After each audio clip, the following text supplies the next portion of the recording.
quiero comenzar con una pregunta que, que es muy interesante porque pues yo he tenido respuestas de esto, pero quiero que pienses, si pudieras borrar del recuerdo histórico de Colombia, de este país, un evento trágico, ¿cuál escogerías tú? Piénsalo por un momento. Ahora, buena pregunta para el grupo pequeño, ¿cierto? Vean, ahí les hago la tarea, después no digan que no ayudo. Piénsalo, porque realmente yo creo que, pues, siendo objetivos, Colombia tiene un ramillete variado de eventos históricos que obviamente uno diría, uy, yo quisiera que ese nunca hubiese sucedido, ¿cierto? Por lo menos el primero y el cual he escuchado a mucha gente es el siguiente, y es cuando las personas eh, hacen mención a, amigo,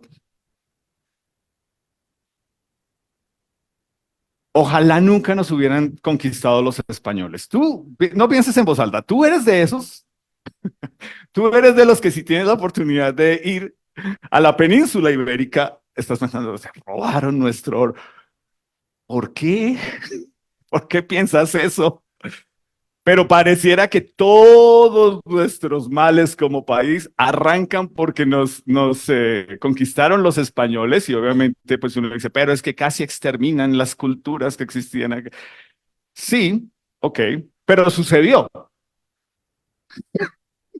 Ni tú ni yo lo podemos cambiar. Segundo, para mí, ¿qué tal este, Gaitán? Tú sabes, ojalá que si estás en el colegio ya te enseñaron esto, si no, el 9 de abril vas a tener la oportunidad de recordarlo. Es este evento de la muerte de Gaitán es si no hubiesen matado a Gaitán, no se hubiese incrementado la guerrilla y la violencia. ¿Seguro en Colombia? ¿Tú crees que solo por haber evitado la muerte en el 48 este señor no hubiera pasado eso? Pero creo que es uno de esos eventos que digo, ojalá no hubiese sucedido. Y por último, pues me llama la atención y es, me encantaría que aquí, con todo y lo biodiverso, ¿qué? Biodiversivo que somos, eh, biodiversos que somos, no tuviera la semilla de las drogas que germinara, ¿me hago entender? ¿Te acuerdas que no es la mata que mata? Lo iba a poner ahí. Pero es eso, ¿no? O sea, son de esas cosas donde uno dice, eh, históricamente, estas planticas usadas para mal le han hecho tanto daño a nuestro país que creo que sería algo que yo estoy hablando por mí, yo escogería estas tres cosas y me preguntaran, ¿qué evento trágico quitarías o anularías de nuestro recuerdo como nación? Ahora, es claro que hacer ese tipo de ejercicios, pues le ayuda a uno a entender en qué, en cierta medida, hasta dónde uno puede ser parte de estas situaciones o hasta dónde simplemente uno parece que está ahí solamente como testigo mirando lo que sucede y no puede hacer mucho. Pero creo que la respuesta a realmente la pregunta teológica cuando pasan estas situaciones y obviamente muchísimas más que han pasado aquí en Colombia en nuestra historia es, ¿por qué Dios lo ha permitido? ¿Cuál es el propósito? Por favor, por respeto, pon tu celular en apagado. Gracias. ¿Por qué Dios lo permite?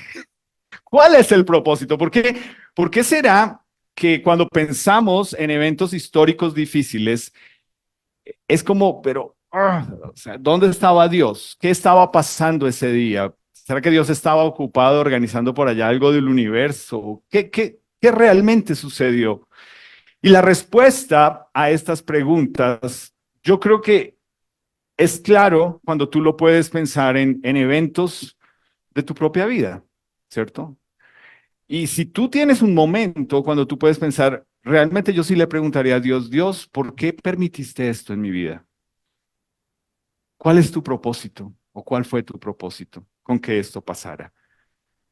Y tu respuesta va a hablar mucho acerca de en qué posición o en qué lugar tienes a Dios, y va a hablar muchísimo acerca de si conoces y entiendes y aceptas la soberanía de Dios como Dios y la providencia de Él. Y aquí pues hacemos mucho énfasis en esto porque si nosotros dejamos de lado simplemente llevarnos por, no es justo, no me parece, porque a mí, porque en este momento, porque de esta forma, perdemos de vista totalmente quién es Dios. Y pues ahí es donde yo creo que entra algo importante con todos nosotros y es, no sé qué tan juicioso has sido tú en leer la Biblia, pero cuando tú lees la palabra de Dios, no sé si por ejemplo tú comenzaste a leerla este año y dijiste, bueno, este año sí, desde el 1 de enero voy a empezar a leer la Biblia. Pero cuando uno comienza ya en Génesis, bueno, digamos que las cosas van bien en Génesis, pero ya en Éxodo cambia un poquito, como que Levítico ya pone densa la cosa, números, o sea, uno empieza a leer y a leer y a leer, y tú no te has dado cuenta que a veces uno en la lectura, sobre todo del Antiguo Testamento, uno se encuentra con casos y cosas de la Biblia que uno dice, en la iglesia nunca han hablado de esto. O sea, yo nunca he escuchado a Álvaro mencionar nada de esto. ¿Por qué no mencionan esto? ¿Por qué no dicen de esto? Y a veces uno lee esas historias que están ahí en la palabra de Dios y uno se rasca la cabeza porque es como, listo, no había leído esto. ¿Qué hago?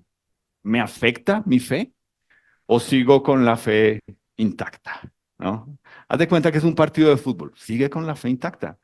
Porque realmente tú vas a encontrarte que muchas historias y muchas cosas en la palabra de Dios no van a tener la respuesta que tú quieres. Y si tú me has tenido el gusto de preguntarme sobre algunos temas puntiagudos, la respuesta que te doy tampoco te gusta mucho.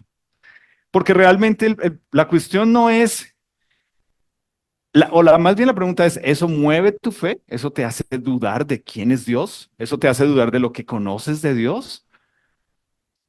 O a pesar de esa lectura que tú estás teniendo de algo que no comprendes de la palabra de Dios todavía, tú puedes decir, bueno, yo quiero seguir creyendo en la soberanía de Dios aún frente a esas situaciones.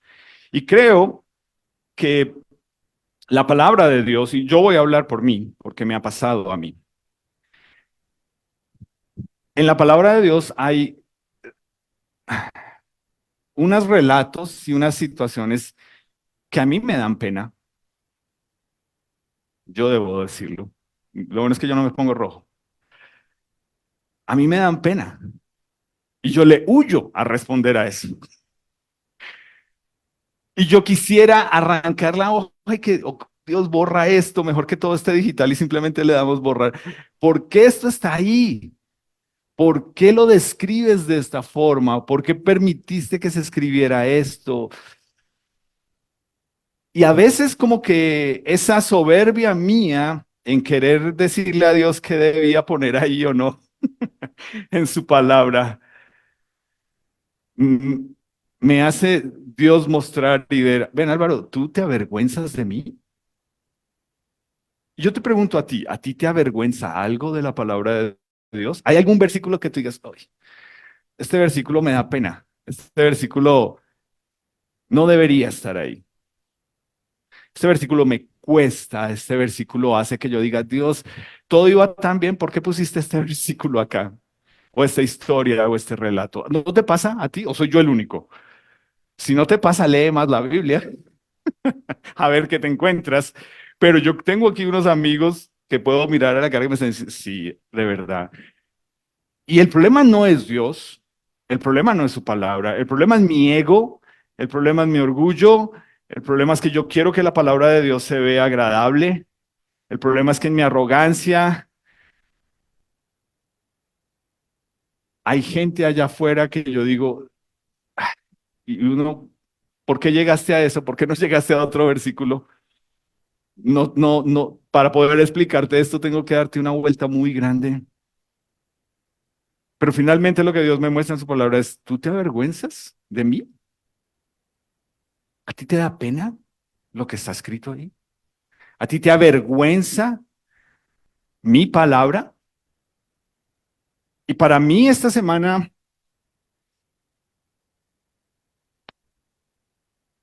ha sido eso, ha sido tener que chocarme con la palabra de Dios. No me parece, no me parece, no estoy de acuerdo con lo que dices, no estoy de acuerdo con tu obrar en las cosas. Y creo que ahí, obviamente, la forma en que lo entendemos es, no le voy a preguntar, no voy a mirar a los adolescentes para que no hagan caras, pero ¿cuántos de nosotros pasamos por la época en que nos avergonzaban los papás, cierto? No levanten las manos, tranquilo. Ustedes lo saben que les daba pena. A nosotros nos daba una pena, mi madre. Al SATE vino su mamá al colegio. No, yo me quería esconder cuando mi mamá iba. Me daba pena. ¿El problema era ella? Sí. Si la conocen, sí, no me la nieguen. Mentiras.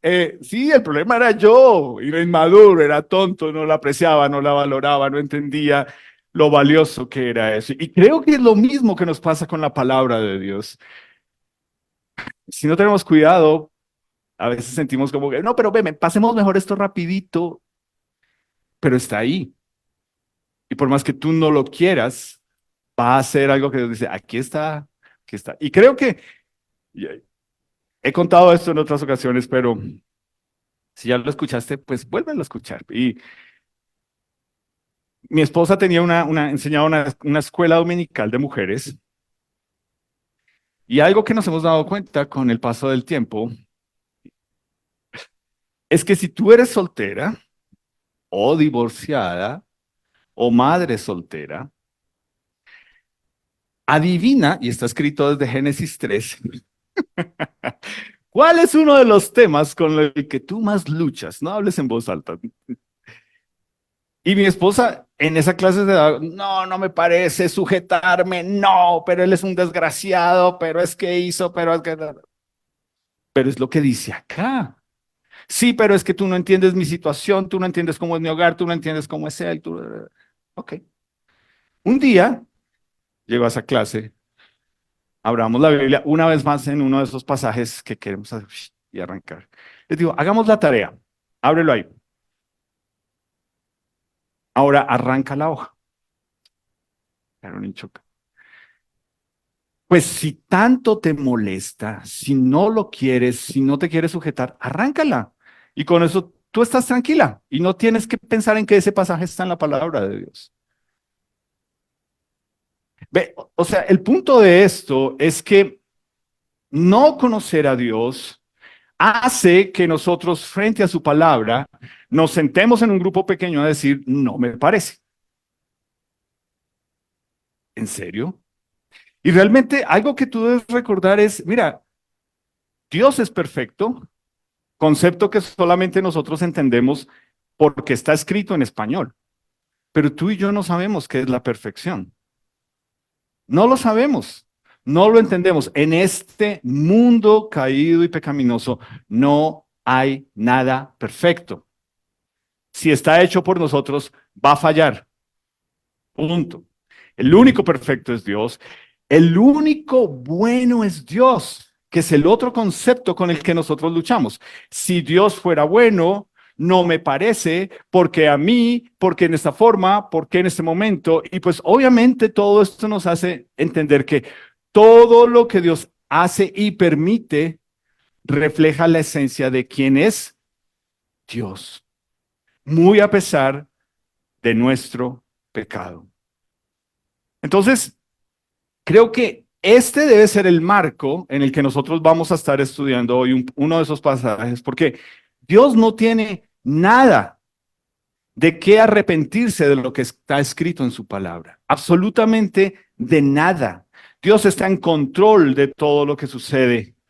Dios no nos pide que entendamos por qué Dios hace lo que hace o permite lo que ha sucedido en la historia para nosotros decir, es que, no, Dios, tú no tienes que justificar a Dios, pero Él lo permitió. Y lo que nos ha dicho en su palabra que está escrito en Hebreos 11 es, Para poder agradar a Dios, ¿qué tenemos que hacer? Venir a las reuniones, cantar bonito, vestirnos de cierta forma, cortarse el cabello largo. No, sin fe es imposible agradar a Dios, sin fe. Y la fe no es algo que te viene a ti por naturaleza. Dios la pone como un regalo para ti. Y eso nos cuesta entenderlo y eso nos cuesta creerlo. Porque por nuestro orgullo pensamos, no, pero es que yo le creí a Dios. No, para que le creas a Dios, Él tiene que hacer un proceso en ti muy, muy profundo. Entonces, yo quiero animarte en esto de si eliminamos el infierno, que lo primero que hacemos es negar, porque nos cuesta. Anoche en el grupo pequeño hubo personas que decían, no me gusta hablar del infierno, si tengo que presentar el plan de salvación, prefiero hablar de la gracia, de la misericordia, del cielo. Pero al final llegamos a la conclusión, y pues me parece muy bonito lo que se dijo es, o sea, para poder hablar de salvación, tenemos que mencionar de qué nos está salvando Dios. ¿Ok? Entonces quiero que por favor busques Romanos capítulo 9,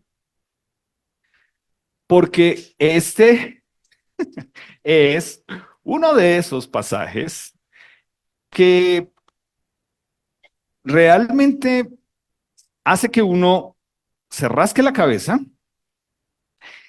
y yo te animo a que tú lo leas en esta semana. No es difícil de entender, no debería serlo. Si tú has nacido de nuevo, no debería ser difícil de entender esto, porque es muy claro. Y precisamente porque es tan claro, hace que uno diga, ¿en serio ahí dice lo que yo estoy entendiendo que dice? ¿Es en serio? Este es uno de esos pasajes que hace que uno se rasque la cabeza, que hace que uno en un momento de arrogancia diga, no creo, no me parece, esa es una interpretación de una denominación, nuestra denominación no lo cree así. Y este es uno de esos pasajes que muchas iglesias también escogen, no, mejor no enseñemos de esto, esto es muy bautista como para enseñarlo. Y ojalá que muchos de ustedes digan, no entendí la referencia. Genial, me encanta que no la entiendas, porque eso quiere decir que estamos haciendo bien la tarea. Entonces, quiero que leamos este pasaje con el pensamiento de la soberanía y la providencia de Dios, ¿ok? No de que no te parece a ti, no de que no te cuadra, no, este es Dios soberano, providencial. Entonces ahí quiero que veamos primero el versículo 22. Nos dice, ¿y qué si Dios? Esa sola comienzo de esa pregunta me encanta. ¿Y qué? ¿Tú en alguna pelea has dicho eso? Bueno, ¿y qué? Cuando uno dice ¿y qué? Uno está desafiante, ¿cierto? Uno es como, pues párate como quieras, porque ¿y qué? O sea, y aquí el apóstol Pablo dice, ¿y qué si Dios, queriendo mostrar su amor para todo el mundo, porque es necesario que hablemos del amor, ¿su qué? ¿Y qué si Dios, queriendo mostrar su ira y su notorio poder, soportó con mucha paciencia los vasos de ira preparados para destrucción? Entonces tú dices, ¿cómo así? ¿Está hablando de una vajilla? No, el contexto ya lo vamos a ver, pero lo que nos está diciendo es que realmente no hay nadie de nosotros que pueda decir, Dios, ¿en serio de lo que tú nos salvas cuando estamos hablando de presentar el plan de salvación? Cuando le estamos hablando a una persona de las buenas nuevas en Jesús,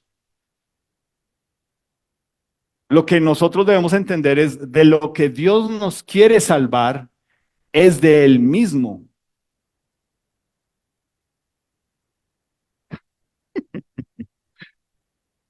Dios nos quiere salvar de Él mismo. Mira, yo les pido el favor, eso me desconcentra, ¿sí? En serio. Y créeme que el enemigo está atacando muy fuerte en nuestra iglesia y lo hace con esas. con no apagar tu celular. ¿Y qué si Dios, queriendo mostrar su ira y hacer notorio su poder, soportó con mucha paciencia los vasos de ira preparados para destrucción? ¿Y qué? De lo que Dios nos salva es de Él mismo, de su ira santa por el pecado. Y eso es lo que a nosotros nos cuesta transmitirle a una persona cuando le estamos hablando de Cristo. Es, no, Dios te ama. ¿Dios te ama? Para que Dios te ame, Dios primero tiene que verte a ti en tu pecado, en tu porquería, en tu naturaleza. Dios no te ama como eres. Te soporta, es lo que dice aquí. Y quiere darte una oportunidad de que no seas un vaso, y ya lo vamos a ver de qué significa, preparado para ser destruido. Pero es lo que el apóstol Pablo está comenzando aquí, es, ¿y qué es de verdad? Que es de lo que Dios nos salva, es de su ira. Y mira lo que dice el versículo 23. Y para hacer notorias las riquezas de su gloria, ¿de quién es Él? Mostró esas riquezas para con los vasos de misericordia que Él preparó de antemano para gloria. Vasos de destrucción, vasos de misericordia. ¿Y qué? Es decir, ¿será que Dios como creador y soberano del universo lo puede hacer o no? Sí, y nos cuesta. Y tú no sabes cuántas iglesias hay diciendo, yo no, el pastor se para decir, yo no comparto esto. Yo no puedo creer que Dios, que es todo amor y que envió a su hijo a morir en una cruz, haya escogido desde antes de la fundación del mundo los que van a ser salvos. No me parece. ¿Y qué? Si Dios en su ira lo hizo así, ¿quién eres tú? ¿Y qué si Dios lo hizo para mostrar su notorio poder, para mostrar su ira contra el pecado? ¿Y qué si Dios lo hizo para mostrar que al dar misericordia es porque nadie se merece ser salvo por Dios, ser escogido por Dios? No hay nadie que lo merezca. Nadie, nadie, nadie. Ninguna religión salva. No hay ninguna persona que pueda estar en el cielo delante de la presencia de Dios, diciéndole, Dios, a ti no te tocó tan duro conmigo. Un vaso que recibe misericordia es alguien que sabe que merecía ser destruido por la eternidad y estar separado de Dios. ¿Hay algo que nosotros podamos hacer para cambiar esta forma de obrar de Dios? ¿Tú crees que tú puedes alterar eso? ¿Tú crees que tú puedes decir, pues es lo que dice ahí, pero yo puedo cambiar eso? ¿Yo lo puedo cambiar? ¿Yo puedo alterar el plan de Dios? Esa es parte de nuestra arrogancia. Esa es parte de leer la palabra de Dios diciendo, no me parece, no lo comparto. Yo, a mí me encanta pensar que de alguna forma todos vamos a ir al cielo. Eso es lo que te encanta pensar. Eso no es lo que yo leo en dos versículos acá. Aquí me dice que lo hizo para mostrar su misericordia, pero dice que tiene unos vasos o unas personas que son preparadas para una destrucción eterna. ¿Tiene sentido? Para nosotros no tiene sentido. Pero si tú estás acá y tú has entendido esto es más que la razón suficiente para seguir a Jesús. ¿Y qué? ¿Y qué si Dios preparó un infierno por la eternidad? ¿Y qué? Y esta respuesta del apóstol Pablo viene por lo que, mira lo que dice en el versículo 19. Pero me dirás, ¿por qué pues inculpa? Porque ¿quién ha resistido su voluntad? Es decir, aquí el apóstol Pablo está haciendo un argumento y dice, ven, pero no hay nadie que se salve ante Dios, y cómo es posible que encima de todo tiene preparados a unos para destrucción y encima de todo los culpa. porque son pecadores. Entonces mira lo que dice el versículo 20. Más antes, oh hombre, y esta es la pregunta, ¿quién eres tú para que alterques con Dios? Es que no me parece. Si tú me estás diciendo, Álvaro, que Dios está en control de todo, de toda la historia, de todos los eventos, de todo lo que sucede, de la gente mala que hace daño, me cuesta creer en tu Dios. Me cuesta creer que Dios es bueno. Me cuesta creer que Dios es perfecto. Me cuesta creer que Dios tiene el control. No puedo creer que un Dios bueno y perfecto permita que gente mala haga daño. No lo acepto. Y si para creer en ese Dios tengo que aceptar eso, no lo acepto. Y es con lo primero que tú que estás acá sentado te tienes que estrellar. ¿Quién eres tú para que alterques con Dios? Dirá el vaso de barro al que lo formó, ¿qué me has hecho así? Es sencilla la pregunta, es una ilustración facilísima. Pero es lo que hace el apóstol Pablo para que entendamos el hecho de, ¿en serio tú crees que Dios siendo soberano, creador, alfarero, el que forma el barro, te va a preguntar a ti si estás de acuerdo o no? ¿Si te parece? ¿Dónde dice eso? ¿En qué Biblia dice que Dios te va a pedir permiso a ti? No lo va a decir nunca. Tú nunca vas a encontrar eso. Tú nunca vas a encontrar a Dios pidiéndote permiso en medio del dolor que experimenta alguien que tú quieres. ¿Tú lo puedes pensar?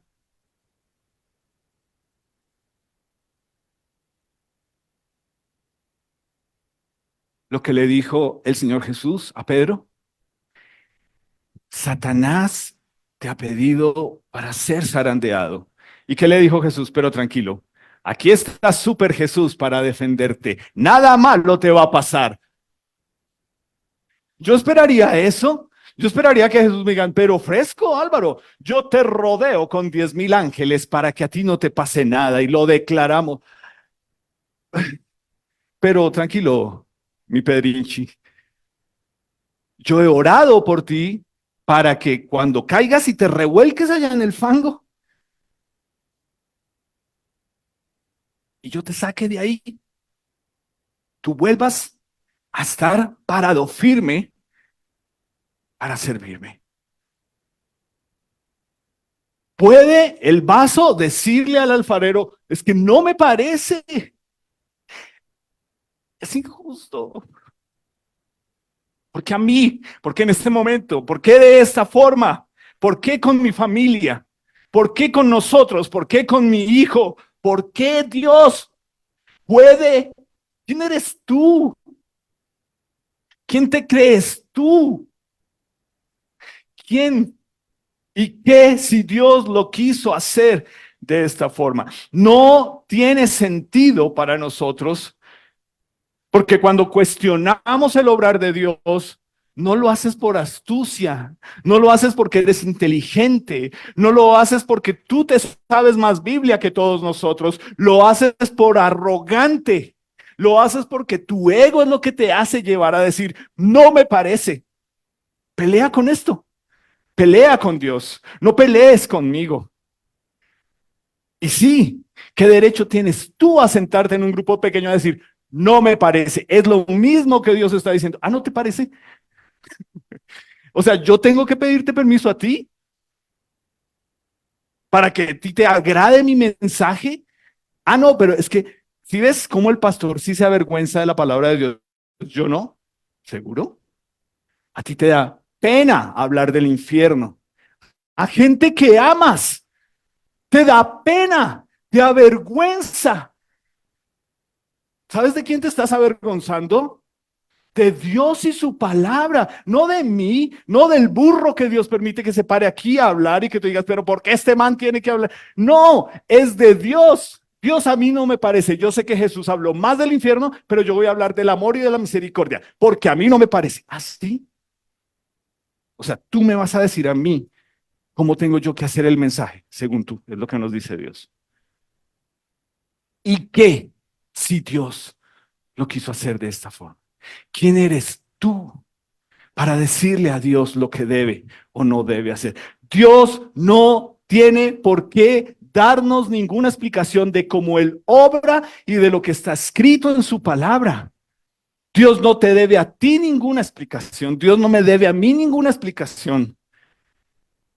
Pero en nuestra arrogancia es lo que queremos. Como es que suena muy fuerte, es que suena muy duro, es que yo no quiero, no quieres, pero es la palabra de Dios.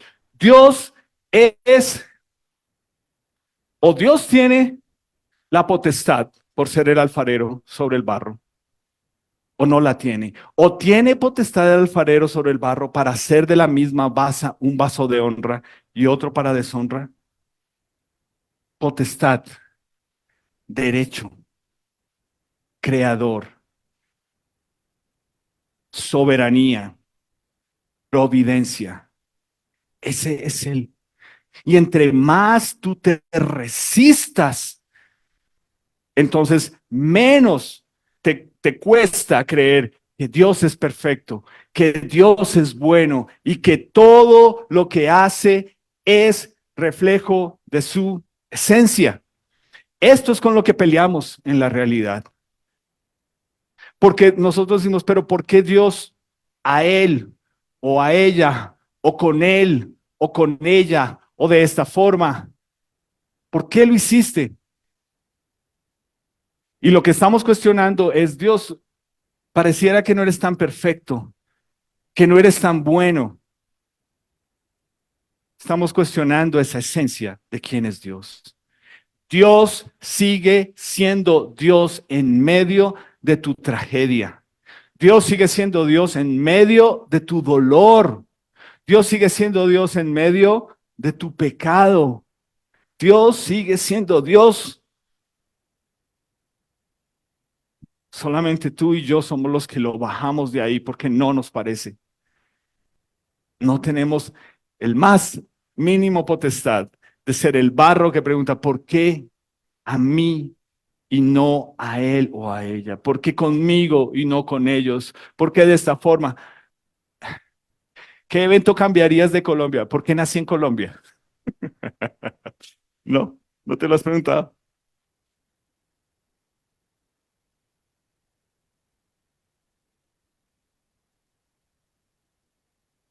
¿Sabes?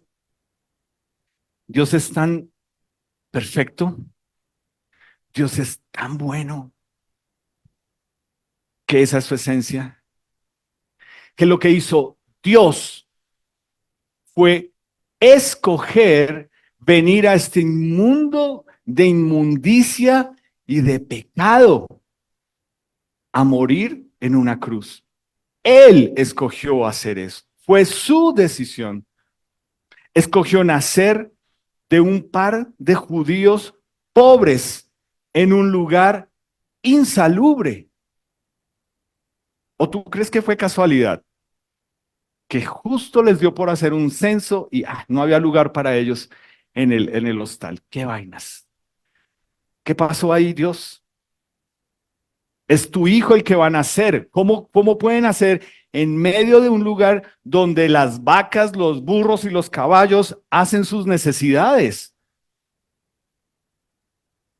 Aún el CISBEN le ofrece a uno un hospital de un poquito decente. Él escogió eso porque Él es perfecto, porque Él es bueno y porque esa es su esencia.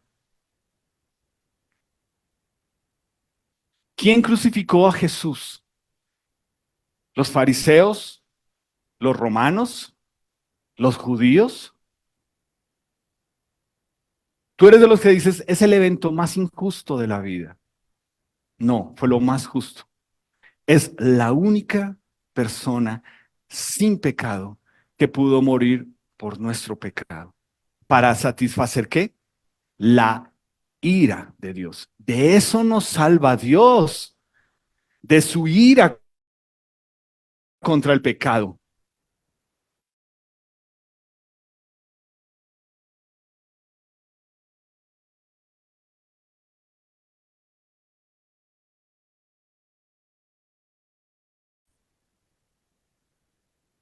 ¿Tú harías eso como papá? Si en el COVID nos hubieran dicho, bueno, si me hubieran dicho, si entregas a Esteban, salvamos al mundo, lo considero.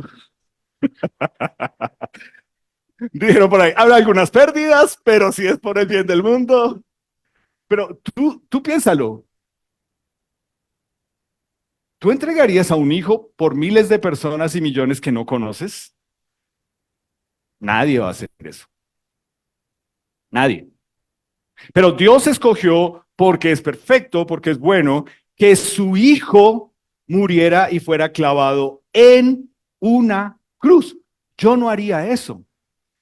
Dale gracias a Dios que yo no soy Dios. Yo no haría eso. Si yo fuera Dios, yo no hubiera hecho eso. Es increíble y arrogante cuántas verdades de la palabra de Dios escogemos decir, no me parece, no me parece. ¿Vas a seguir en eso? Porque es el mensaje que le estás dando a la gente. Tú eres una nueva criatura en Jesús. ¿No te parece hablar del infierno? ¿De qué te estás avergonzando? De Dios y su palabra. Es una realidad, es real. Y claro, nos encanta hablar de que Jesús vino a morir en la cruz en nuestro lugar, pero realmente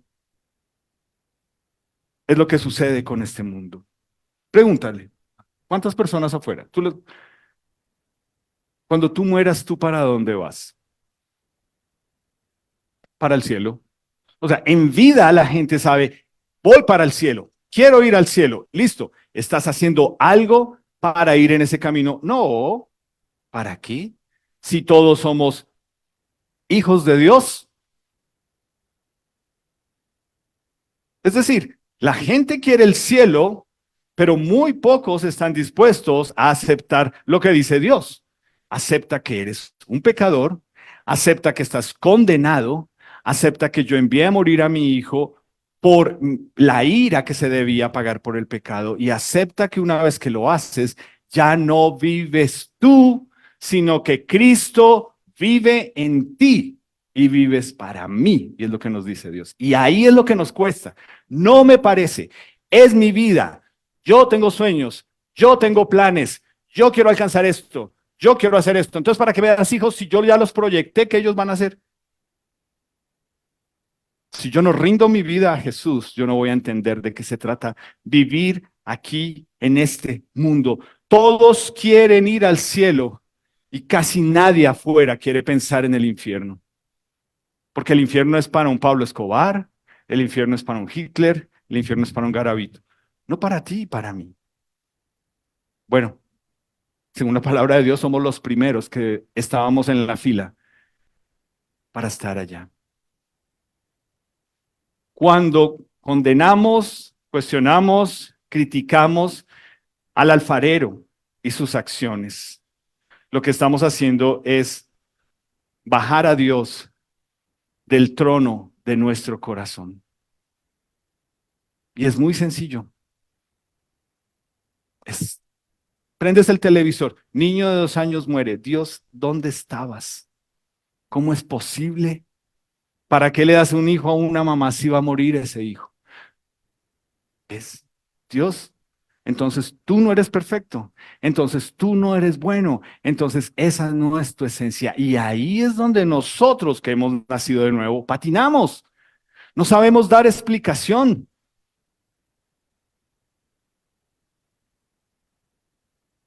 porque somos ese barro diciéndole al alfarero, no, espérate un momento, yo no quiero ser pocillo. Yo quiero ser plato hondo, que es el que más le cabe. No me parece. ¿En serio? ¿Y qué si Dios? Es lo que nos dice Dios en su palabra. ¿Y qué si? ¿Y qué? ¿Y quién eres tú? ¿Y qué vas a cuestionar? ¿Y quién te crees? ¿Sí ves por qué hablar del infierno termina hablando de ti y de lo que le crees o no a Dios? De lo que has entendido o no de su ira santa, de su soberanía, de su providencia. Por eso nos cuesta, porque no lo conocemos, porque no lo entendemos, porque nos queremos quedar con una idea muy bonita de un Dios. Y el resto es como, no, dejémosle eso a otros teólogos, a otro tipo de iglesias. Eso no. Bueno, esto es Romanos 9, te animo, léelo esta semana para que puedas llegar. ¿Y qué si Dios me escogió a mí como un vaso de misericordia? Le plació hacerlo, nunca lo merecía. ¿Y qué si Dios lo hizo hacer, lo quiso hacer? Entonces, ¿te das cuenta? No necesariamente hay que hablar del infierno. Tú puedes hablar de muchas otras cosas, pero todas te van a llevar a entender que o lo eliminamos o realmente le animamos a la gente a entender que se deben poner pilas. Quiero concluir con el siguiente pasaje. Primera de Tesalonicenses 5:9. Dios, este es el apóstol Pablo escribiendo a la iglesia en Tesalónica. Dios no nos ha puesto ¿para qué? Para ira.